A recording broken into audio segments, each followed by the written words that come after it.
Up next.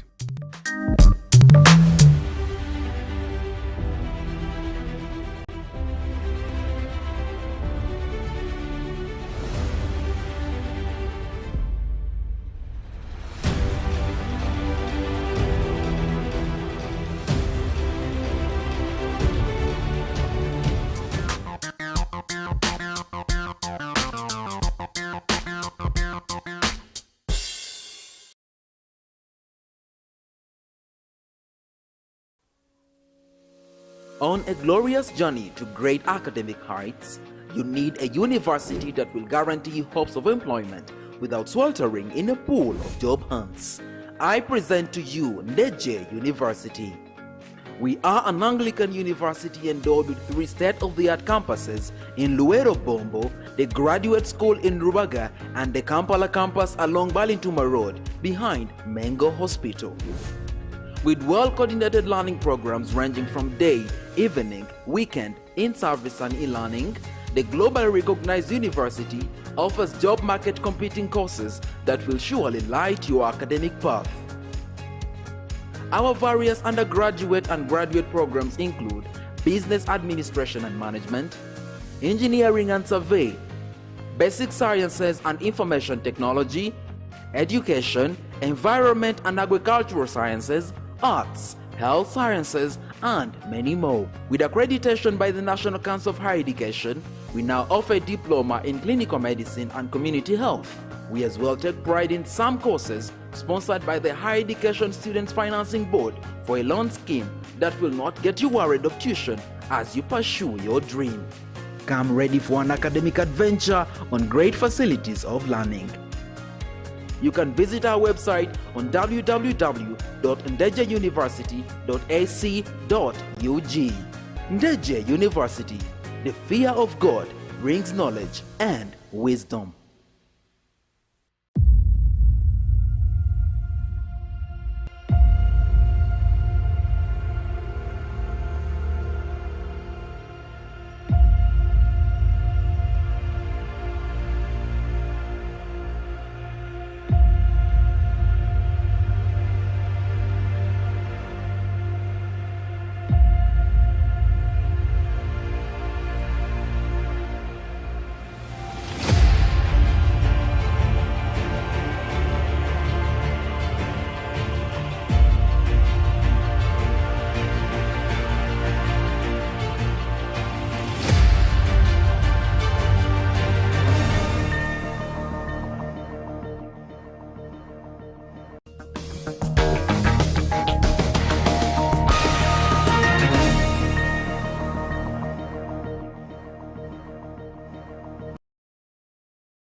Coming up in Live at 8, Ndejje University records good student turn up for the test.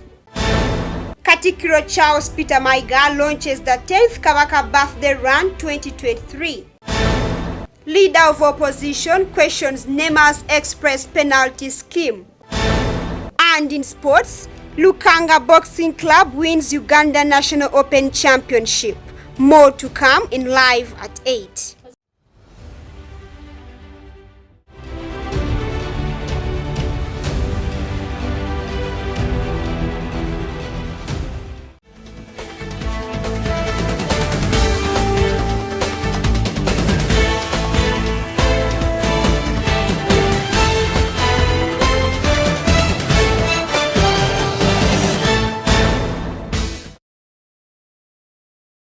Welcome, this is Live at 8. My name is ANSLEM OJARU with the news in details.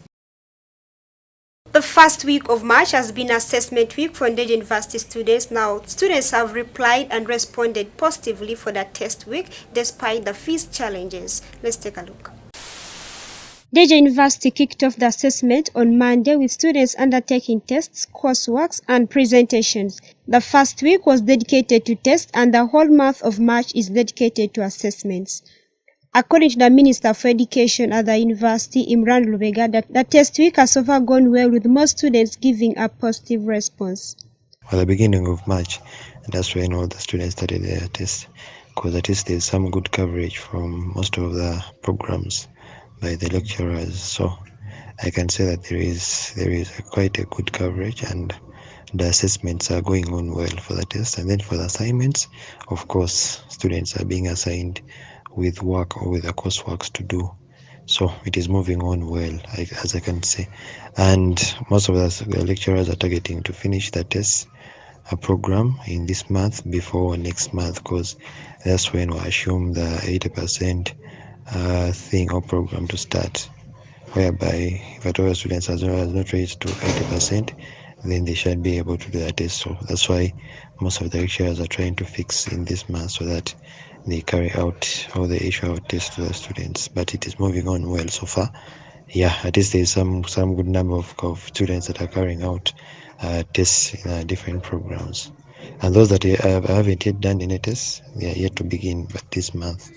He says that the tests also depend on the lecturer's coverage because the lecturers are expected to set within the coverage plan. Then the issue of the dates, those ones, it depends on the lecturer, because every lecturer knows how far or what coverage they have so far given the students. So according to their coverage, that's when they start issuing out the tests.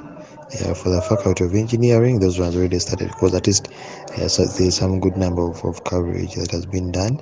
That's why they started off with tests from the beginning of this month. So I can say that it depends on the lecturer's timing, and how so far he has moved their students to issue out tests. But all the tests have to be covered this month before we enter into the next month. Yes, thank you. The university policy is that every month of the study, students are given assessments to evaluate themselves and check the course coverage. ANSLEM OJARU, live at 8. The Buganda Kingdom, in partnership with Airtel Uganda, have launched the Kabaka Birthday Run in an effort to end the prevalence of HIV/AIDS in Uganda. The launch was led by the Katikkiro Charles Peter Mayiga at the Buganda Kingdom headquarters in Mengo. Sarah Chirabo has more of the report. Katikkiro of Buganda Kingdom, Charles Peter Mayiga, on 9th March 2023, launched the Kabaka Birthday Run at Bulange Mengo. Katikkiro announced that the popular run will take place on Sunday, April 16, 2023, adding that due to Easter celebrations, they will not hold the run before the Kabaka's birthday as it has been the norm. At this dual function, where I'm going to launch two committees, one for the Kabaka's birthday, which we're having on the 13th of April, and the Kabaka's Birthday Run Committee, because we shall have the Kabaka's birthday on the 16th of April. Usually we have the Kabaka's Birthday Run a Sunday preceding the birthday itself. But this year, the week preceding the Kabaka's birthday is the Holy Week for Christians. Palm Sunday and then Easter Sunday. Sundays on which you cannot hold the Kabaka's Birthday Run. So it was decided to have the Kabaka's Birthday Run on the 16th of April. This year's run is intended to raise awareness and strengthen the efforts to fight the HIV/AIDS pandemic in Uganda and Uganda at large under the theme, The Fight to End HIV/AIDS by 2030. Katikkiro therefore urged all Ugandans to be part in fighting and preventing the spread of HIV/AIDS. Urge the public to heed the Kabaka's call, especially on avoiding contracting HIV/AIDS. We all know how that virus spreads.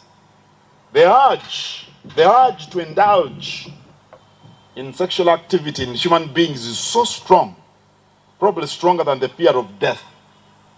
Because even when the public is aware of the dangers of HIV/AIDS, we still indulge. But we should be smarter than that. There are ways we can avoid catching AIDS. We should actually adopt those ways of preventing the spread of HIV/AIDS. We urge you to go and get tested. If you have got the virus, you'll get treatment. But above all, we urge young people, especially unmarried ones, to take it easy. Take it easy. I think you can indulge at any age if you're in good health. Take it easy, wait for the moment when you get married, and you indulge, because we want you alive. He further emphasized the people of Uganda and Uganda at large to support and contribute to the socio-economic development of the society and enjoy the good health. Our vision is to position the kingdom at the helm of social and economic well-being of the people, fully enjoying all their freedoms. That cannot take place unless people are in good health. That's why the Kabaka directed that every time we celebrate his birthday, a health theme is identified to ensure that the people are healthy so that they can work and they enjoy. Of Buganda, Ronald Muwenda Mutebi will be clocking 68 years. Buganda Kingdom has been organizing this run to collect funds which have been used in fighting deadly diseases in the country, and this year will mark the 10th year of the practice. Over 100,000 runners are expected to take part in the races, and each participant is to pay 20,000 shillings. Sala Chirabo, live at 8.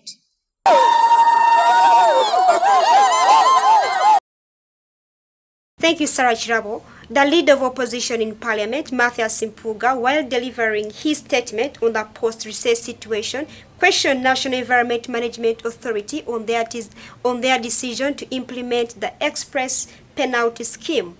Let's take a look. Statement by the Leader of the Opposition on the post-recess situation. The Leader of Opposition in Parliament, Honorable Mathias Mpuuga, has questioned the decision behind the penalties against poor waste management. He made the remarks while presenting a statement on the post-recess situation during the plenary session on Thursday, 9th March 2023.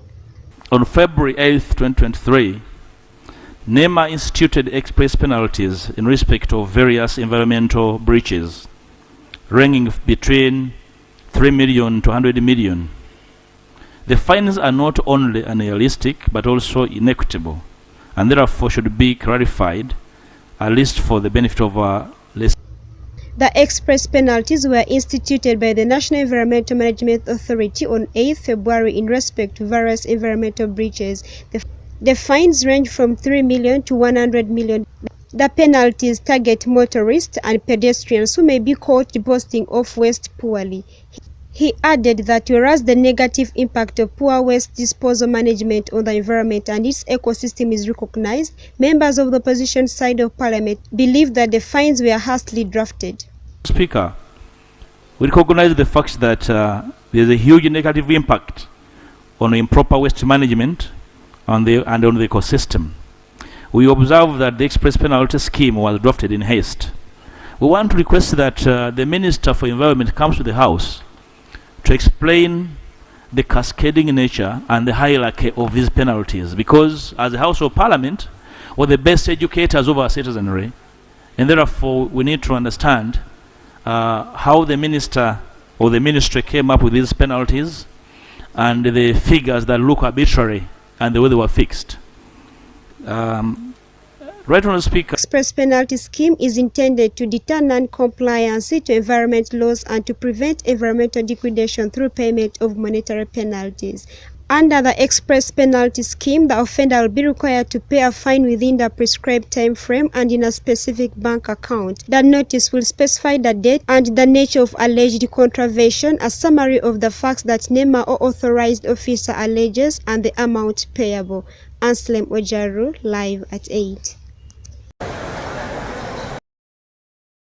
The Uganda Boxing Federation concluded its National Open Championship, which saw Lukanga Boxing Club emerge as overall winners with 81 points in all categories. Let's take a look. Uganda Boxing Federation organized the National Open Championship, which concluded on Thursday with the finals at the Lugogo Indoor Arena. The tournament, which began on 3rd March, saw 450 players from various clubs across the country participate in different categories. The overall winners of the tournament were Lukanga Boxing Club, who secured 81 points in all categories. So far, since the year began, and we're happy that we've been able to come to the end of it. And we are awarding the champions who are for the National Opens, and the champion has been Lukanga Boxing Club because they've accumulated already the highest number of points. And this is what we've been talking about, to try to motivate our clubs, our boxers. The other clubs have gotten equipment, And this is how we think we can grow boxing. And we think that we can collaborate like that so that we are able to give value to our athletes, our coaches, the clubs, and everybody involved in boxing. Yeah. As a reward, the club was awarded a brand new motorcycle worth 6 million Ugandan shillings to help them generate income to support the team. Adding the motorbike, this one here, TVS, about 6 million shillings, and they will go use it at the club level. Maybe they can use it for commercial purposes, earn some money from it, so they can keep the club well funded. So we could have done more than this, but unfortunately our budget couldn't allow. But our idea is that we need to support the clubs, and one way of doing so is giving them this kind of prize money. Kampala Capital City Authority came second in the tournament with 42 points. The team secured 11 points in the juniors, 6 in the youth, and 25 in the elite category. Other participating clubs were also given boxing tools like punching bags to aid their training. The event was graced by officials from different sports disciplines, including rugby. Bernard Odoi, the youth member of parliament representing the eastern region, was also in attendance. Odoi promised to support youths in sports and called upon the government to invest in sports at all levels, including primary and secondary schools. Uganda, back in the years, we've been winning so many medals through boxing. But what has been lacking is the political support, the government support, and good leadership. But of course now, with the new leadership of Moses Mohanji, and now that Parliament will pass the new sports bill, as a representative of the youth, it is my cardinal duty to be here and ensure that of course Uganda Boxing Federation has been getting very little money. The budget that is given to them cannot sustain this. We've had here over 400 boxers. All these are youth, they are Ugandans. We've seen world boxing champions win millions of dollars. We have talent here, we've seen fire here for the last 1 week. So as a legislator representing the youth, my task is to ensure sufficient money is given to the youth to support them. But also, those who have been playing, government should support them and give them startups. Among the dignitaries present was the ambassador of Cuba to Uganda, Her Excellency Tiana Perez. The Cuban envoy lauded the efforts of the Uganda Boxing Federation in promoting sports in the country. And now we are working on the possibility of renewal this kind of relationship, considering our experience, also considering the level of the Ugandan boxing in this moment. And we are preparing a good technical visit to Cuba in order to analyze all the possibility of a strange or bilateral cooperation in boxing. The tournament was a great success and it showcased the immense talent that exists in Uganda boxing. It was also proof that with proper investment and support, the young boxers have the potential to excel both locally and internationally. The Uganda Boxing Federation is optimistic that this tournament will inspire more youths to take up the sport and pursue their dreams. Sala Chirabo, Arisharani Kiranda, live at 8.